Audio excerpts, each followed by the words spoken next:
मायावती ने बीजेपी की पीठ में खंजर घोंप दिया है। जो नुकसान बीजेपी को 2024 के चुनाव में हुआ, वो नुकसान क्यों हुआ, आज उस पर गहनता से आपको बताएंगे, ऐसे खुलासे करेंगे जिससे आप देखकर आपको पता चलेगा कि मायावती ने जो किया है उसकी खबर ना दिल्ली को लगी ना योगी आदित्यनाथ को लगी, और बीजेपी का जो प्रदर्शन था वो 64 से सीधा 33 सीटों पर आ गया।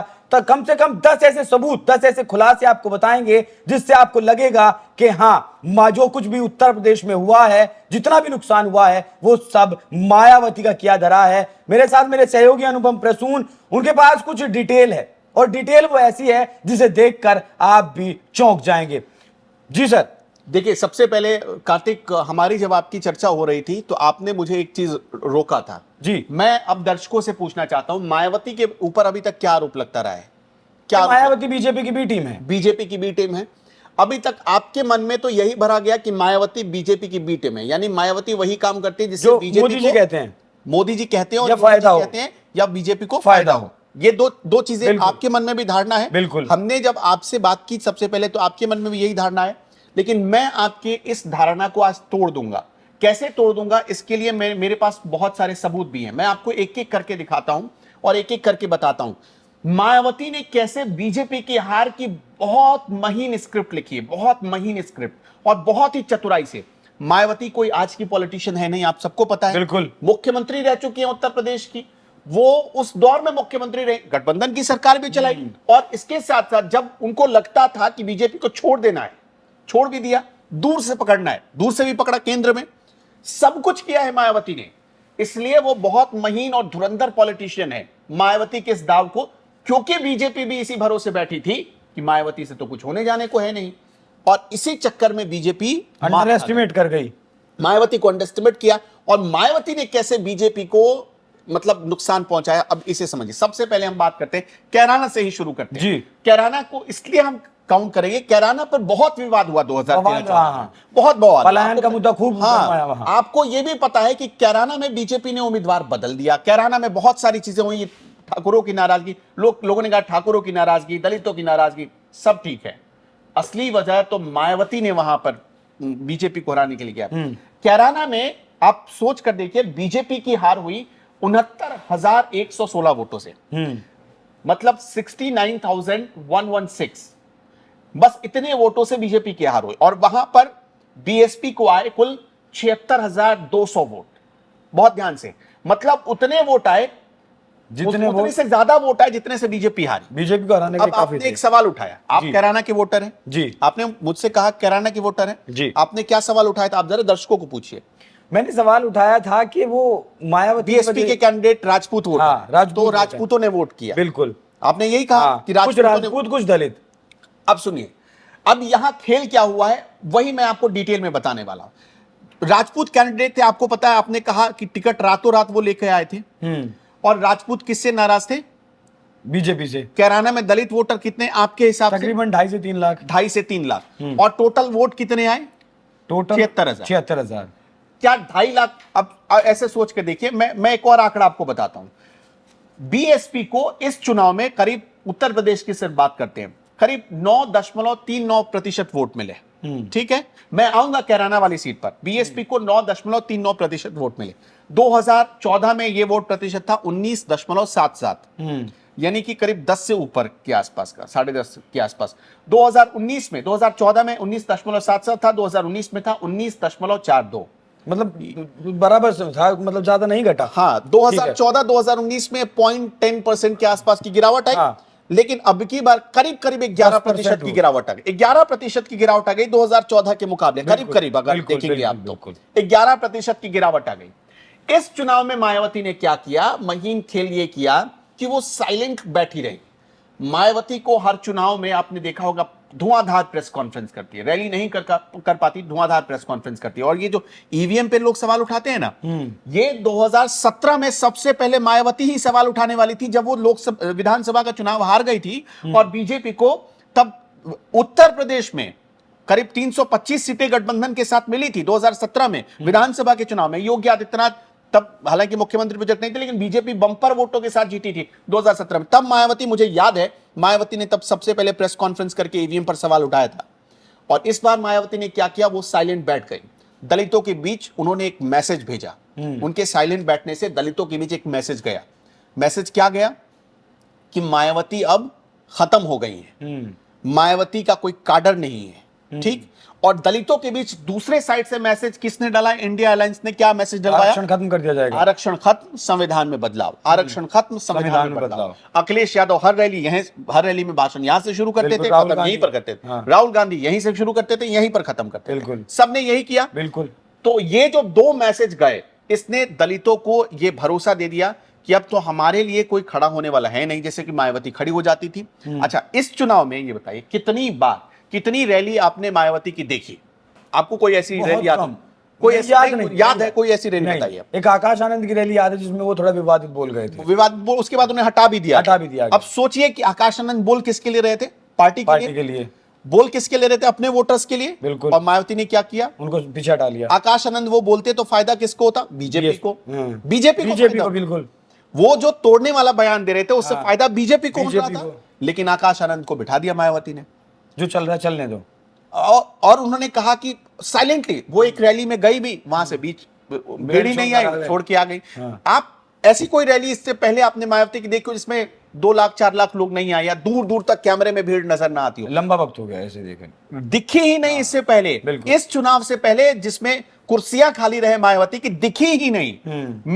मैं करीब 2013 के बाद से देख रहा हूं उत्तर प्रदेश में जो भी रैली वगैरह हो रही है, मायावती की जो रैली होती थी दूर दूर तक भीड़, दलित नंगे पांव पहुंचते थे। इस भीषण गर्मी में भी, जेठ की दोपहरी में भी नंगे पांव उनकी रैली में पहुंचते थे, उनको देखने के लिए, सुनने के लिए। मसीहा वो कहलाती थी दलितों की। इस चुनाव में वो साइलेंट हो गई। दलितों के बीच मैसेज गया कि मायावती है नहीं, अब हमें क्या करना है? मायावती के साइलेंट होने से मैसेज ये गया कि किसी को वोट दे दो, बीजेपी को मत दो, क्योंकि बीजेपी अगर जीत गई तो आरक्षण खत्म कर देगी और संविधान में बदलाव कर देगी। सामने बाबा साहब का नाम रख दिया गया। बाबा साहब का नाम, जो मीम भीम का जो नारा चलता है, वो रख के यहां पे खेल कर दिया गया। और इसी वजह से सिर्फ कैराना ही नहीं हारी। आप सुनिए, आगे बताता हूं। मुजफ्फरनगर में हरेंद्र मलिक और संजीव बालियान के बीच सीधा मुकाबला था। बालियान यहां पर 24,672 वोटों से हार गए। इस सीट पर बीएसपी को कितने वोट आए? आप अनुमान लगाइए। 1,43,707 वोट। ठीक इसी तरह अब आते हैं संभल की सीट पर। संभल में जियाउर रहमान जीते।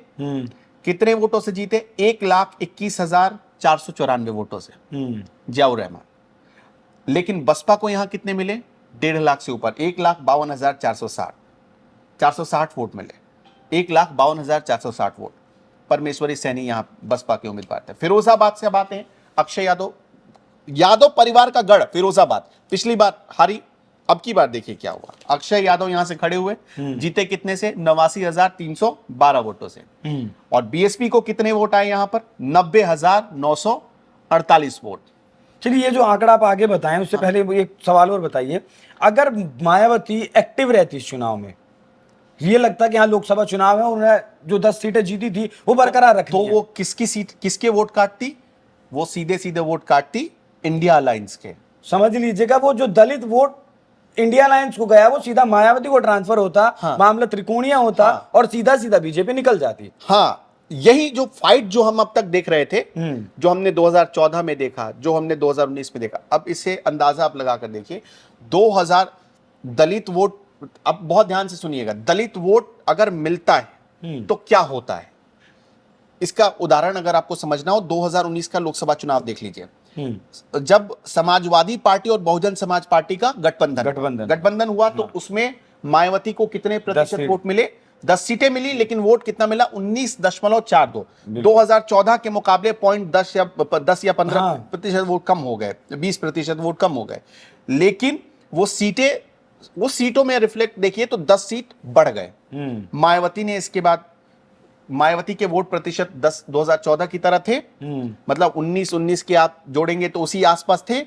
मायावती ने तब गठबंधन तोड़ा नतीजों के बाद, क्या कहते हुए कि हमें हमारा वोट तो मिल गया और हमारा वोट समाजवादी पार्टी का भी वोट बढ़ गया। हाँ। समाजवादी पार्टी सीटें नहीं रिफ्लेक्ट कर पाई, लेकिन उसका भी वोट प्रतिशत बढ़ गया। हाँ। समाजवादी पार्टी का भी।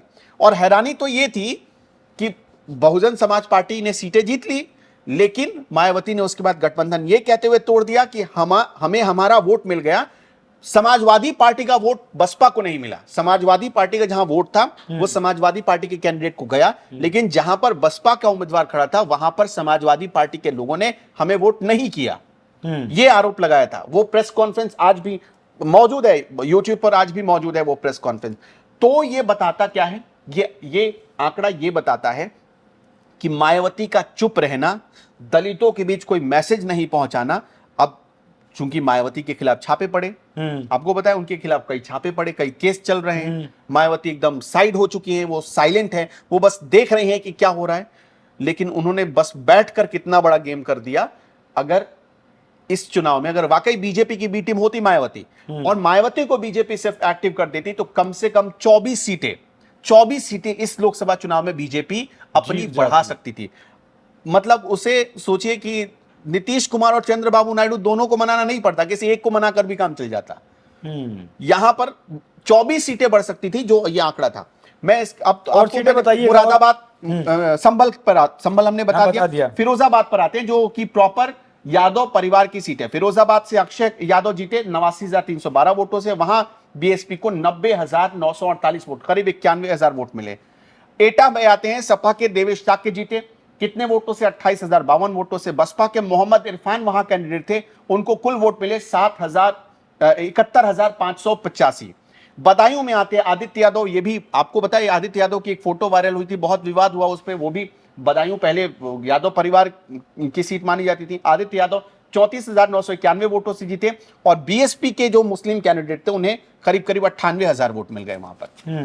अब आते हैं दूसरी सीट पर, अब आंवला पर आते हैं। सपा के नीरज मौर्य यहां से जीते 15,696 वोटों से, 969 वोटों से। बीएसपी के जो आबिद अली यहां पर खड़े थे उनको कुल वोट मिले 96,000। अब खीरी पर आते हैं, जो टेनी की सीट थी। सपा के उत्कर्ष मधुर यहां से जीत गए 34,329 वोट से। बसपा के अंशय कालरा जो यहां पर थे, उन्हें करीब यहां पर 56-57 वोट आ गए, मतलब डबल आ गए। धौरहरा सीट पर आते हैं, धौरहरा में आनंद भदौरिया जीते सपा के, उन्हें कितने से जीते, 4,449 वोटों से, और बसपा ने यहां 1,85,000 से ज्यादा वोट हासिल किए धौरहरा की सीट पर। मोहनलालगंज सीट पर राजेश सपा के आर के चौधरी जीते, कितने वोटों से जीते, 70,292, और बसपा को मिले यहां 88,461 वोट। सुल्तानपुर पर आते हैं, जहां से हार गई मेनका गांधी। सपा के जो राम भुवल निषाद हैं वो जीते 43,174 वोट से। बसपा के उदयराज वर्मा को मिले 1,63,000 वोट। सोचिए, मेनका गांधी की सीट पर भी प्रॉपर 1,63,000 वोट बसपा लेके आई है। और हारी कितनी से मेनका गांधी, तो अगर आप देखेंगे 43,000 वोटों से, सिर्फ 43,000 वोटों से आ रही, और 1,63,000 वोट बसपा ले आई। यहां पर प्रतापगढ़ सीट की बात कर लेते हैं, जिस राजा भैया माफ करिए, राजा भैया को लेके बहुत विवाद हुआ कि राजा भैया ने आखिरी वक्त पर हाथ खड़े कर दिए कि जिसको वोट देना है दे दो। प्रतापगढ़ सीट पर आते हैं, शिवपाल सिंह पटेल जीते 66,000 वोटों से। बसपा यहां 81,000 वोट लेके आ गई। एटावा सीट की बात कर लेते हैं, जितेंद्र कुमार धौरे जीते यहां से 58,419 वोटों से। बसपा यहां करीब करीब 1 लाख वोट लेकर आ गई। जालौन की बात कर लेते हैं, नारायण दास जीते 53,898 वोटों से। बसपा यहां 1,248 वोट लेकर आ गई। अब बताइए कि ये, अगर इसे आप क्या समझते हैं, बसपा ने एक वोट कटुआ पार्टी बनकर एक, मतलब कि वोट काटा, और वो वोट ऐसा, मतलब यही तो नतीजों में यही रिफ्लेक्ट हो रहा है कि उसने वोट काटा। किसका वोट काटा? बीजेपी का वोट काटा, या बीजेपी के रास्ते का रोड़ा बनी। अब यहां पर वो लोग थे जिनके पास कैंडिडेट चुनने का ऑप्शन नहीं था, वो ना तो समाज इंडिया अलायंस को देने वाले थे, ना ही बीजेपी को देने वाले थे। वो कहां शिफ्ट हो गए? बीएसपी की तरफ चले गए। नोटा में दबाने से अच्छा था कि किसी एक पार्टी को दे दो, चले गए। अब इसका जो सबसे ज्यादा आप इंपैक्ट देख रहे हैं वो बीजेपी की सीटें कम होने पर देख रहे हैं। इसीलिए हम ये कह रहे हैं कि मायावती की एक नादानी की वजह से ये जो है, मतलब पीठ में खंजर भोंकने के बराबर। नादानी तो नहीं कहा जा सकता सर इसे, हाँ, मतलब चालाकी की वजह से। ये प्री प्लान्ड है बिल्कुल, कि बदला है किसी चीज का। हाँ, अभी मैंने कम बताया, अभी तो कुछ ही सीटें बताई, बहुत सारी सीटें। हम अगर उन पर चर्चा करेंगे 1 घंटे से लंबा ये वीडियो हो जाएगा।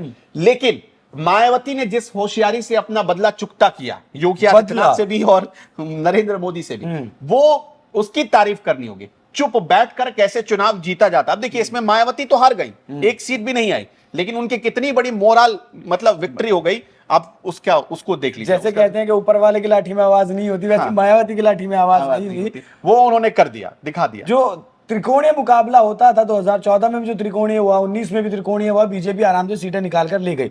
लेकिन इस बार मायावती इनएक्टिव रही, कम से कम फाइट देती थी, सीट पर फाइट देती थी, और वो सीधा वोट करता था कांग्रेस, समाजवादी पार्टी, वहां से वोट करते थे। मायावती का जो वोटर है वो कोर वोटर है। कई लोग ये कहेंगे कि कांग्रेस और समाजवादी पार्टी या बाकी दलों का जो अलायंस था, इंडिया अलायंस बना, उससे फायदा हुआ।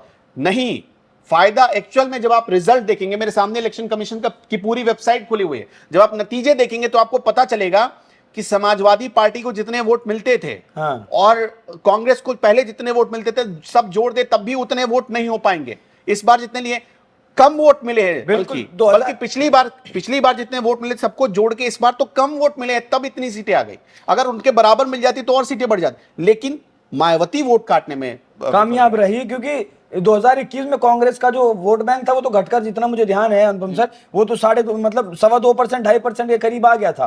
तो कांग्रेस पार्टी का वोट मिला समाजवादी पार्टी के साथ। आपको जानकर हैरानी होगी कि कांग्रेस को इस बार उतने ही वोट मिले। अब बहुत ध्यान से सुनिएगा, कांग्रेस की कुल सीटें हैं 6 उत्तर प्रदेश में आई हैं लोकसभा की।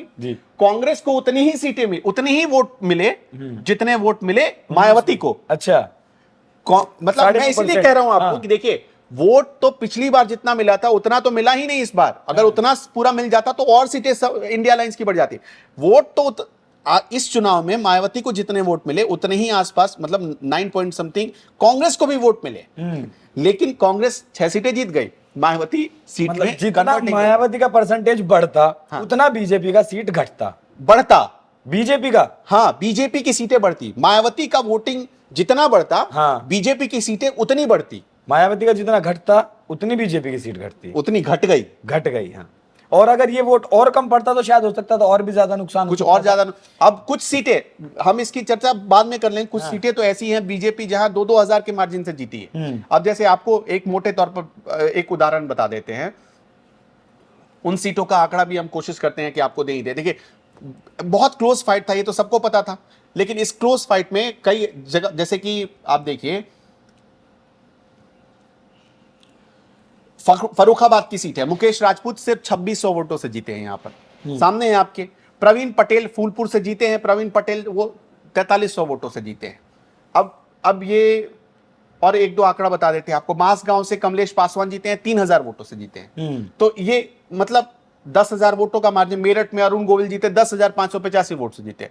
अब ये मार्जिन बताइए, एक राउंड में मतलब कवर हो जाने वाला मार्जिन। लोकसभा के लिहाज से इतना छोटा सा मार्जिन जो है बहुत मायने रखता भी नहीं है। खैर, लेकिन एक वोट से भी हार जीत होती है। जैसे महाराष्ट्र में 48 वोटों से एक कैंडिडेट जीता, 48 वोटों, तो जीत होती है। लेकिन कुल मिलाकर हम यही कहेंगे कि शायद बीजेपी मायावती को अगर मना लेती, और गनीमत ये रहा कि मायावती इंडिया अलायंस में शामिल नहीं हुई, वरना बीजेपी मतलब मुझे लगता है कि दहाई का भी आंकड़ा नहीं क्रॉस कर पाती। और अगर मैं उल्टा सवाल आपसे करूं, मायावती अगर एनडीए के साथ आ जाती, दहाई का आंकड़ा क्रॉस करना बीजेपी के लिए मुश्किल हो जाता। एनडीए के साथ अगर मायावती आती तो बीजेपी की मतलब मुझे लगता है कि इंडिया अलायंस की हालत खराब हो जाती। तब इंडिया अलायंस, आप देखिए जितनी सीटें अभी दिख रहा है आपको, अगर ये जोड़ दे 37 और 6 43 सीटें इधर हो जाती हैं आपकी।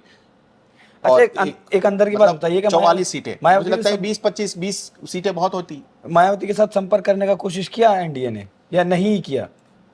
अंडरस्टूड लोगों को लग रहा था, मतलब लोगों के लिए अंडरस्टूड था कि मायावती तो ऑलरेडी बी टीम में, जैसे कि आप इस गलतफहमी में थे कि मायावती तो बीजेपी की ही बी टीम। मैंने कहा था कि ऐसे लोग कहते हैं, वैसे ही सब बहुत सारे लोग और बीजेपी के लोग भी अब ये मतलब इस गलतफहमी में बैठ गए थे कि मायावती तो बी टीम ही है, चलिए वो निकल जाएंगी, वो कुछ करेंगे ही नहीं। लेकिन मायावती ने ही सब खेल किया है। बीजेपी इसी खेल में उलझ कर रह गई कि मायावती भी अच्छी तरीके से मजबूती से चुनाव लड़ेंगी। उन्होंने मजबूती से चुनाव नहीं लड़ा, वो इनएक्टिव रही, जिसका पूरा का पूरा फायदा उठाया इंडिया अलायंस ने। और उसी का नतीजा है कि समाजवादी पार्टी उत्तर प्रदेश में अपने ऑल टाइम हाई 37 सीटों पर पहुंच गई और बीजेपी 33 पर सिमट गई। कांग्रेस पार्टी को भी 6 सीटें मिल गई। तो साइलेंट तरीके से जिस जाल में मोदी और योगी को फंसाया मायावती ने, उस पर आपकी क्या कुछ राय है? कमेंट कर जरूर बताइएगा। नमस्कार।